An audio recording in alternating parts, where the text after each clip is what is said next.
So I smashed a major, and today I'm going to go ahead and share with you exactly how I did it and all the lessons that I learned by doing it so I can pass that on to you because I want you to smash a major. I want you to smash your next GT, your next RTT, and I want you to continue to always improve in the game of Warhammer 40,000. So that is the goal of today's video. Let's get into it. So basically, what's the point of doing this as a video? Well, I'm extremely proud. This was a pretty awesome experience, and there is a lot of things I have to share with you so that you can repeat my successes and that you can go have lots of successes for your own. So, for example, there were tons of things that happened, very, very unique situations that you will see on the tabletop that you might have not experienced before. Well, you're going to learn from my experience about how to handle those weird situations. Then what we're going to do is we're going to talk about some certain no-win scenarios and how to switch a no-win scenario into a win scenario for you, because I had to do that on like 2 different missions in this game, which was a very, very big deal. Or in this tournament. Then I'm going to go over why my list that I brought was optimized the way it actually is optimized and how I think that you should think about your list trying to bring it into a GT. Some of my opponents actually had really good lists, but it wasn't made to win a major. It was made to win, say, an RTT or something like that. And there's differences, and we'll speak about that in today's video. Then I'm going to go over what could change in my list and what is a non-negotiable for essentially all melee armies. Then lastly, I'm going to have a huge bonus for you. This is a bonus list that is absolutely terrifying and would be impossible for me to have beaten. Like literally no chance that I would have ever been able to beat it, and I dodged it. So I'm going to talk about what that list is. I had never seen it before. I've never seen anyone talk about that very specific list before. So I'm going to talk about that in this video as well. So let's break it down. What was the tournament? This was Invasion, and it is the largest tournament in Norway. Now, this particular iteration of Invasion was the largest in Norwegian history. We had 94 people after the drops. So I think we started off at like 98 people. This was a World Championships qualifier, so I did win my golden ticket. Your boy is going to Atlanta, and we're going to try to represent. I'm really pumped for it. Now, we used Games Workshop terrain with the WTC FAQ, which is a little bit strange, but personally, I think the WTC FAQ is the best, way to just have all of your questions answered. It's the most consistent document out there. There are some issues with it, I know, but I believe that the WTC FAQ is the best way to just make sure that everyone is on the same page. We did enforce playing by intent, and what playing by intent means is that 2 players are working together to make sure that both players accomplish what they're trying to accomplish. For example, my opponent says, what I'm trying to do is I'm trying to make sure I can screen your deep strikes in the back of my table. So then what I would do as his opponent is I would take my units that are in deep strike and I would place them on the table and show him the distance that he needed to actually screen. So you're basically just playing together to make sure that the goals are accomplished.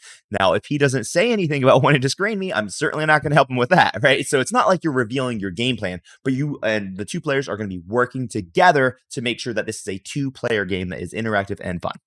There was a 3-hour time limit and chess clocks were used, which I fully support in any tournament. If you are playing in tournaments that are not enforcing chess clocks, I highly, highly recommend that you encourage your TOs to adopt the chess clock. It is a big, dang deal. Anyway, let's talk about this freaking list that I brought. Now, this is basically the same list that I took to the WTC. So it was Blood Angels, Sons of Sanguinius, because the Codex isn't out yet, so we're still in the index. This was, I had Lamartes, the Sanguinor, Dante, a captain with jump pack, 2 Sang Priest, one was taking the Icon of the Angel, one with Visage of Death. I had the Calidus, a 10-mana jump pack in Assault Intercessors, 2 5-mans, 1 10-mana Van Vets with Storm Shields, 1 10-man Death Company with jump packs.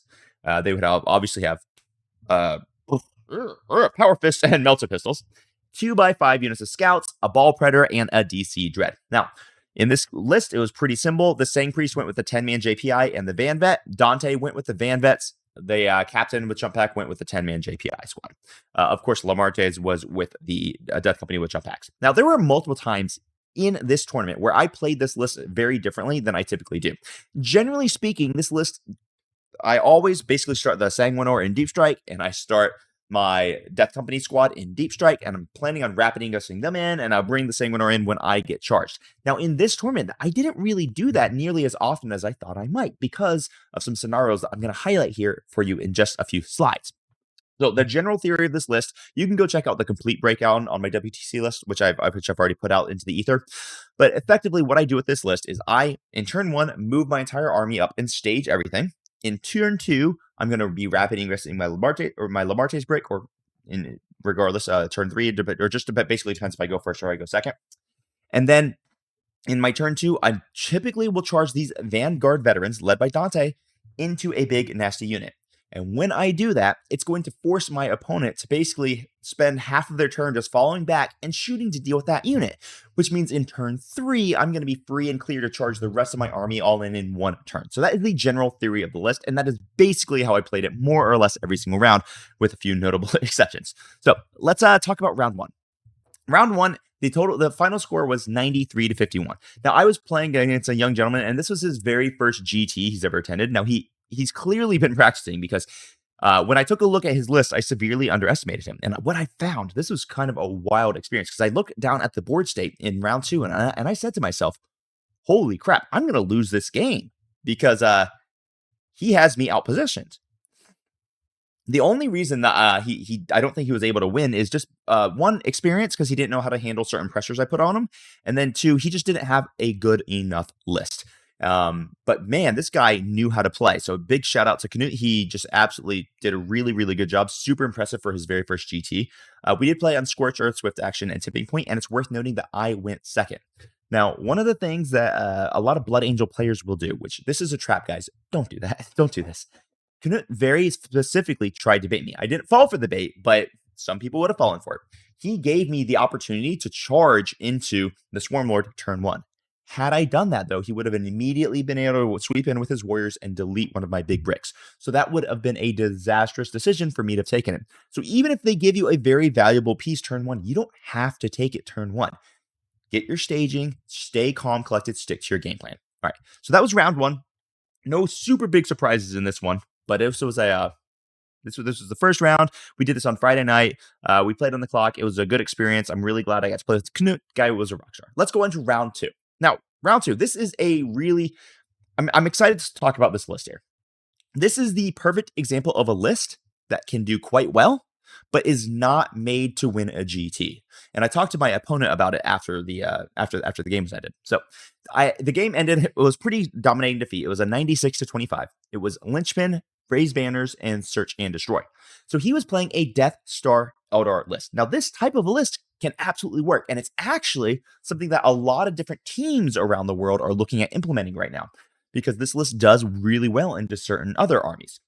So as a teams list, this might actually be a very, very good list, but not in a singles event. So let's talk about it. He had the Autarch Wayleaper, of course, with the Phoenix Gem. He had the Avatar of Cain. He had a Farseer Skyrunner, the Vizarch with Ivrain, and a Spirit Seer. Then his units, he had Guardian Defenders, Rangers, 1 unit of Swooping Hawks, a unit of 12 Troop, and then 2 5-mans of Warp Spiders, and 1 10-man of Wraithguard. Now, this is kind of the dream matchup for my Blood Angels army, because what he has here is he's got, 10 units total, and on the battlefield, it's going to be less than that, because it's going to be, let's see, 1, 2, 3, 4, 5, 6, 7. So 7 units on the table, because the Vizarch and the Ivrain are both with the Troop, the Spirit Seer is with the Wraithguard. Then he'll have 1 Farseer Skyrunner, 1 Farseer, so that's going to be 9 units. Avatar, 10 units. Autarch, 11 units. So he's got 11 units on the table, and 4 of them are standing on their own characters, which is kind of wild. So it's not an MSU Eldar list at all. It does do amazing with killing power. Now, the Ivrain and the Vizarch group, they go with the Troop of Harlequins, because they give them, fights first. They're going to be resurrecting Melta Pistol Harlequins every turn. It's actually a very, very nasty unit. But he doesn't have the ability to one-shot units with it, because they just don't quite hit hard enough to one-shot an opposing Death Star unit, but they can do drawn-out combats exceptionally well.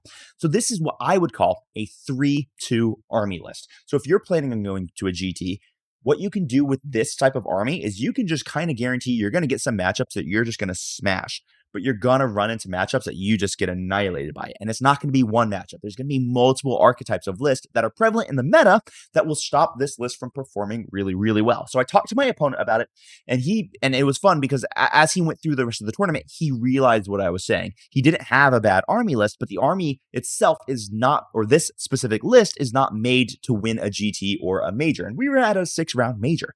So he went back to the drawing board, and he decided to work around on his list, and I'm excited to see what he's going to bring to the next GT. All right, let's talk about round number 3. Now, round number 3, this is a round where I almost got annihilated. Really, really bad. So I was playing against my buddy Adam, and Adam used to be the captain of the WTC when it was ETC. He's a very good player. Actually, he's a fantastic player. One of the things that really got me in this matchup is because I have not actually been playing against a really good Tau player in a few months, because it wasn't my job for the WTC to go handle Tau players. So I just didn't get the experience into good Tau players because honestly, I was never going to play at the WTC anyway, so I just didn't bother. So this guy brought a Cao Yan list. And I know a lot of Tau is all about that Montcalm, but holy crap. A Cao Yan Tau list is literally the embodiment of this meme. When Danny DeVito's like, so anyway, I started blasting. I cannot explain to you how hard they shoot. So he went with Commander Shadowsun. He had 2 Commanders in Enforcer suits, one with the Exemplar of Cao Yan, which is the thing that lets them get the sustained hits 2 in round 2. He had 2 10-man Breachers, both inside of Devilfish, 2 3-man Crisis Fire Knights. They were, of course, attached to the Commander in Enforcer suits. We had 1 10-man Pathfinder suit, 3 Riptides, Triptide, 2 Sky Rays, and 3 Stealth suits. Now, I actually loved everything. Well, I hated playing this, but I loved everything about this list. One of the things that I pulled off extremely well in this matchup, so I went second, which is really nice because it was supply drop. And what Adam did is he moved up the battlefield and grabbed all of his firing lanes. He even moved a Sky Ray or a Devilfish onto my natural expansion objective, disembarked his Breachers, and he set a trap for me. So the trap was that all he needed to do is when I declared a charge into his Breachers, he was going to spend 1 CP and hop the Breachers back into the Devilfish, which meant that my units were not going to be able to charge him. I was not going to be able to hold the objective, and he was going to put me at an early points deficit. Or I was going to be free to charge the Devilfish, but if I charged the Devilfish, then one of my huge death bricks was just going to instantaneously get annihilated by his army. So I screwed him. What I did is I took my Calidus and I popped her down within 12 inches of those Breachers so that it cost him 2 CP to hop back into the Devilfish because that aura is unbelievably powerful, which made it so he couldn't hop back into the Devilfish. Then I still fell for his trap though, because I actually ended up, what I should have done is I should have just charged like say a 5-man unit of Jump Pack Assault Intercessors to kill the Breachers and to tag the Devilfish. Instead, I sent out my big 10-man blob with my Captain and my Sang Priest to kill the Devilfish and the Breachers, and then I also went and tagged like the Sky Ray and a Riptide. I was not prepared for how hard those freaking Commander Enforcer suits shot. So needless to say, the next turn, he immediately deleted my like 400-point unit, and he put me in a hurting. This game was a very, very fascinating experience for me because he almost tabled me in round 3, but then he clocked out. Ran out of time. It took him a little bit too long to plan his moves. It took him a little bit too long to identify where he needed to position himself, and he clocked out while I still had 18 minutes on the clock.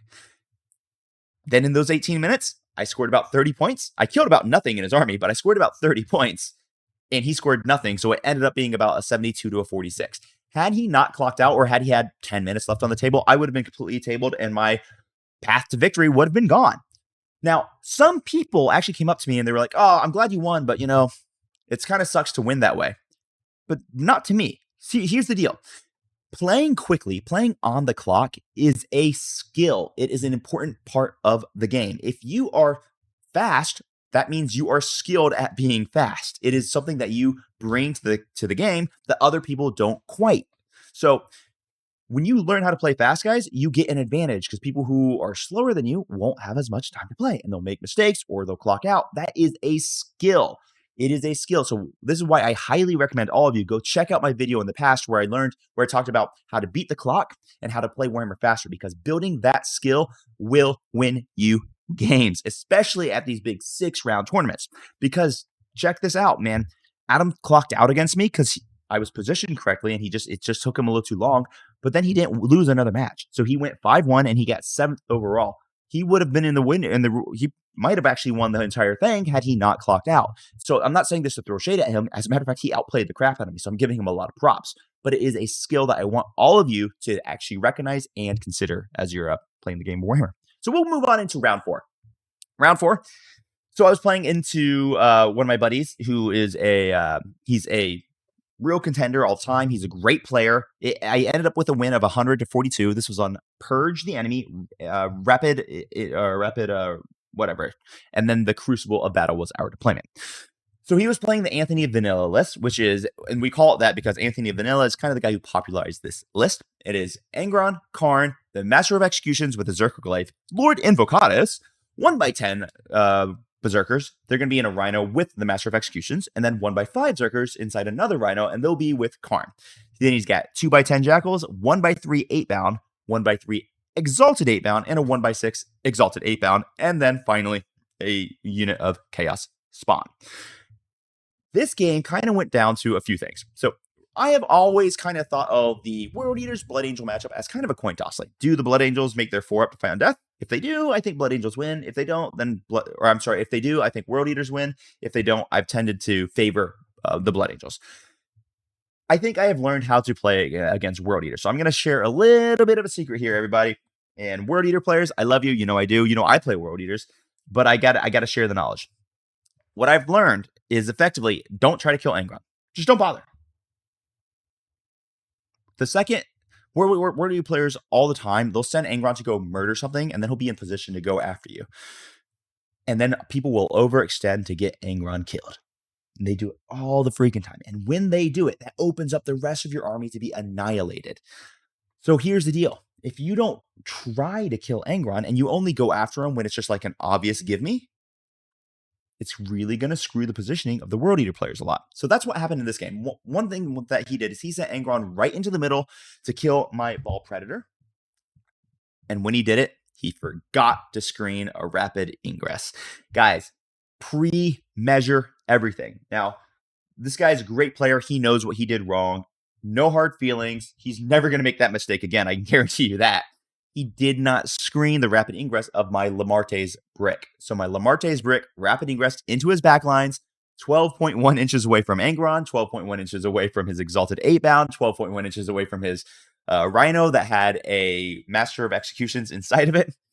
So in my turn, of course, Lamarte's just moves up, blasts the Exalted 8-bound, charges the Exalted 8-bound, encircles the Rhino, doesn't kill the Rhino, so he can't disembark with the World Eater's Master of Executions.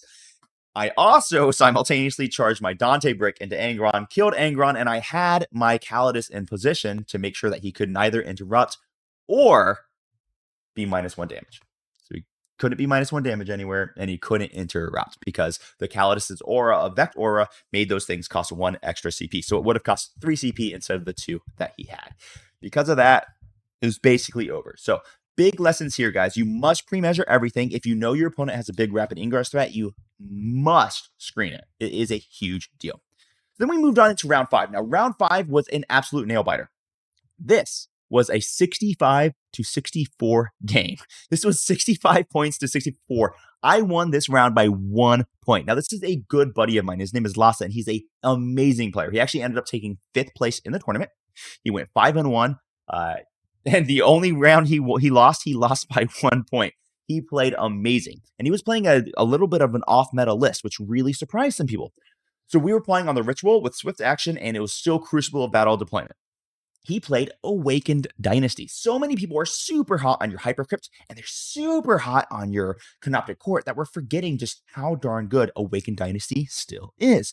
The double reanimations while you're within range of the freaking reanimator is so powerful. Now, it's harder to position now. It's not as easy as just having the reanimator literally anywhere on the battlefield, but that is so abusive, and it creates big, big problems. And Lassa used this to very, very good effect. Now, going off of the earlier themes of what I was thinking in my brain, where it's like, okay, let's not try to kill Angron anymore. I decided I'm not going to try to kill the Nightbringer anymore. And instead, what I did is I decided to try to kill literally everything else in the army except for the Nightbringer. So Lassa he missed the idea when I put my Death Company out into the middle, and he thought I was going to charge the Nightbringer. Instead, I made a long bomb charge to go into and kill one of his Scorpec units. I grabbed his home field objective, which got me some secondary points, and it really forced him to go backwards. Then when he went backwards with a unit of Wraiths. Now, that's when Sanguinary comes down, spends 1 CP to precision out the Technomancer, which allows me to kill the Wraiths. This was a massive, massive game. And let me share one final real big deal about this game.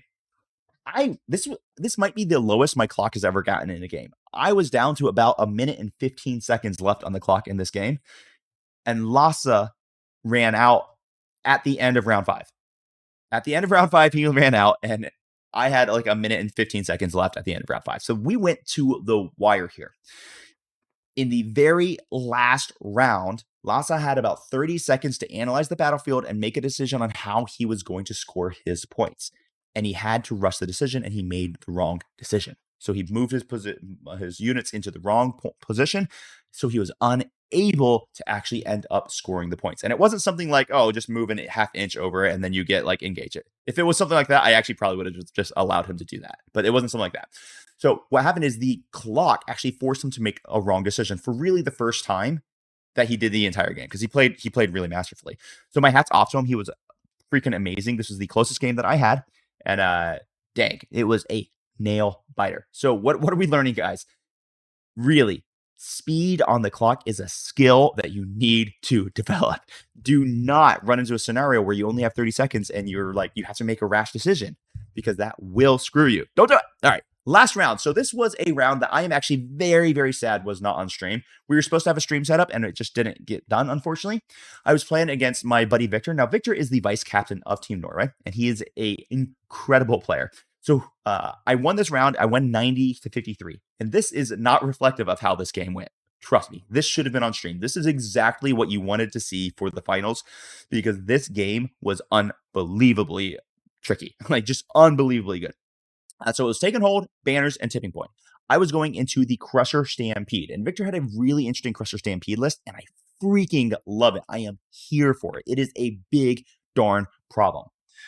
So he went second, which gave him an advantage to be able to grab certain firing lanes. And this is a huge point that I really want to harp on for everyone who's watching this now. Since he went second, I had to move up into position. Then he went into the firing lanes. He just, pre-measured most of my charges, made sure I didn't really have any good charges. So what I was going to be forced to do is I was going to be forced to try for like a 9-inch deep strike charge, or I was going to be forced to just move out in the middle and weather the storm for a turn, which was not going to happen when you look at this firepower, man. 6 zone ropes, double hexacrins. Oh, you're not going to survive the firepower, at least not as marine bodies. So I had a decision to make.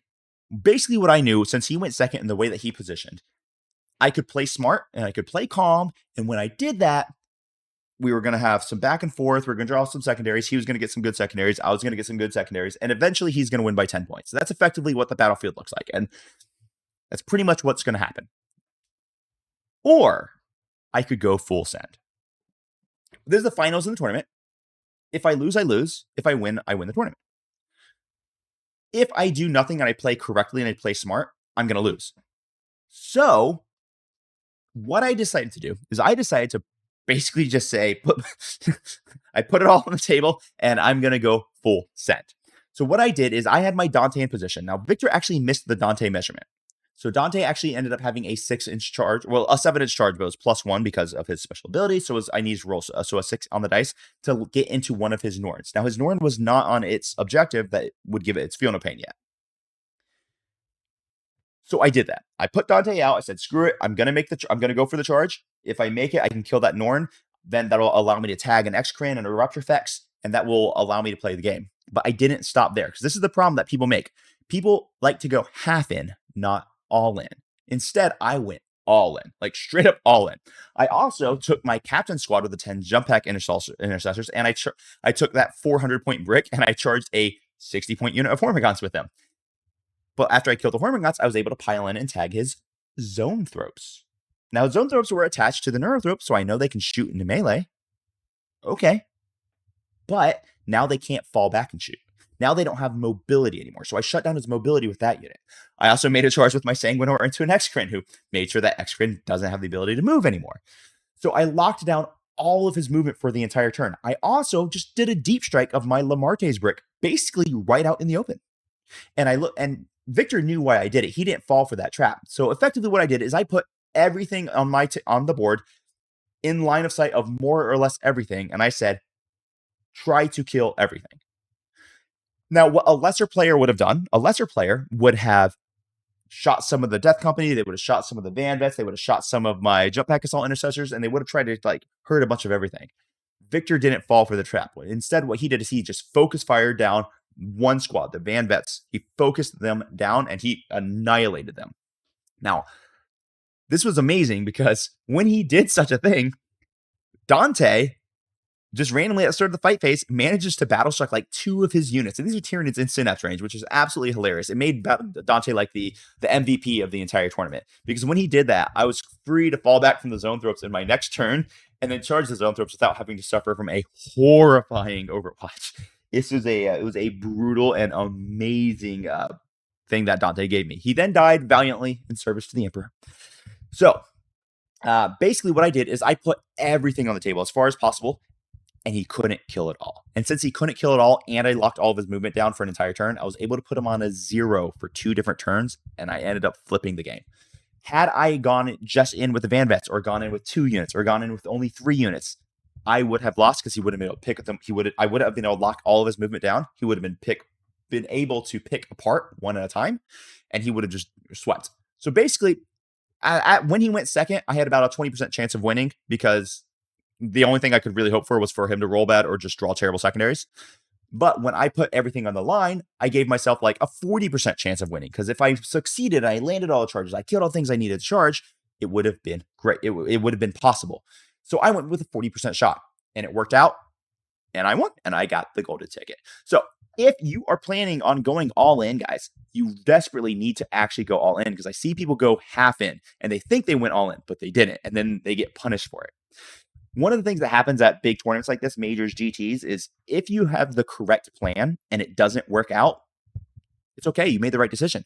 Victor and I talked about this, and had I failed that charge with the Van Vested Nord or something, and had I done something like this, then I would not have felt bad. I would have lost, but I wouldn't have felt bad because it was the correct decision. It gave me the best opportunity to win the game. So anyway, that was that. Now, I'm going to really quickly go through the MVPs and the MVPs of the army and the LVPs, and then I'm going to go over this bonus army list that was at the tournament that ended up placing 3rd, I believe, that I am so blessed I didn't have to fight. And I'm going to explain it to you in detail what it is. So my MVPs and my LVPs. Dante, Calidus, Sangpriest, Sanguinar. These guys were legends the entire game. People say Dante's overpriced. I completely disagree. I don't think he's underpriced, though. I think he's perfectly priced. His Battle Shock aura is unbelievably powerful. Unbelievably powerful. It does such amazing work. It did work in literally every single catch. I Battle Shocked those zone throws, which made that they couldn't Overwatch me when I fell back from them previously. It's insane how strong that ability is. People do not give credit to Battle Shock mechanisms like they should. It was amazing. The Calidus, I used her every single game to deny my opponent 3, 4 CP, just for making them a simple CP reroll costs 2 CP, or making a fight on death costs 3 CP, or making a whatever costs 3 interrupt costs 3 CP. It is so powerful. It saved me in the Tau match. It saved me in this Tyranids match. It saves me all over the place. It makes heroic interventions cost 2 CP. So damn powerful. That Calidus is seriously probably still underpriced. The Sangpriest were amazing, giving the extra blip of AP to the Van Vets and the JPI. Oh my gosh, it just means that they can still kill Marines even when they armor contempt. So dang powerful. And then lastly, the Sanguinar. This guy, I don't even use him to kill things. I'm done using him to kill things. The only time I use him to kill things is like when I'm trying to snipe out a Technomancer. Then I use him to kill things. Outside of that, his entire purpose for me is allowing me to re-roll leadership battle shock test and messing up my opponent's pile-ins. You haven't lived until you've had a 6-man unit of Exalted 8-bound charge into a squad. One of them gets an engagement on the charge, and the rest of them are going to fix it on the pile-in. Then you bring down the Sanguinar, and unfortunately, he is now the closest model to the other 5 guys, to the other 5 8-bound, and then they all have to pile into him. And then you get to hit with 1 Exalted 8-bound into the intended target. And then you just die. So it is amazingly powerful, and his utility is why I bring him. All right, let's look at Sandra. This is called Sandra's Murder Fest, and this is a meme that I think basically encapsulates what this army does. When the situation is so screwed, the Commissar starts shooting at the enemy. So basically, he took this in Chaos Cults. I think it would probably be a little bit better in Renegade Raiders, to be honest, but he took it in Chaos Cults. It was Abaddon, 3 Dark Commune, Cypher, 3 Cultist Mobs, 3 Accursed Cultist Mobs, 3 Forge Fiends, and 1 Hellbrute. The 3 ACDC, which move forever distance, because remember, in cults, they're going to get +2 to charge, they're going to get +2 to move. It is insane how far they move. Backed up by 3 Forge Fiends with full hit rerolls with both lethal and sustained hits because of the Hellbrute, kills anything in the game and nothing Nothing can survive that. Like, just nothing can survive that. It is absolutely nonsense how powerful this army is. And especially against a Marine body list, there's no way I could. Like, the hand of God would have to come down and be like, Jonathan, you win this game for me to actually win against this army. So I did dodge this army, and I'm really grateful I did. So basically, the reason why I want to kind of bring this up, guys, is that if you're playing on a GT or a big major like this one, it requires a lot of skill and it requires luck. So if you get down on yourself because you ran into a terrible matchup that you couldn't beat, dude, there's some armies you can't beat. I could not have beaten this. It's okay. It does require luck to win these big majors. So I always say that the best that you can expect to be as a player is to be a consistently 4-1 player. Just because on average, most tournaments have five rounds. So no one can ever expect to go 5-0 because there will always be a luck aspect. You're going to run into the one army that you just literally can't win in no scenario. So the best that you can expect, and the best that I expect for myself or any of my clients, is a 4-1 result.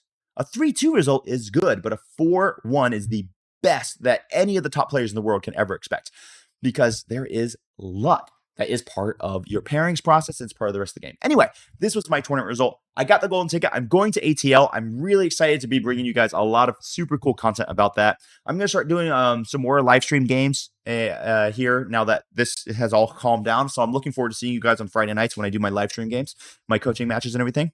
And until next time, everybody, happy crumping, and we'll catch up with you next time. Bye-bye.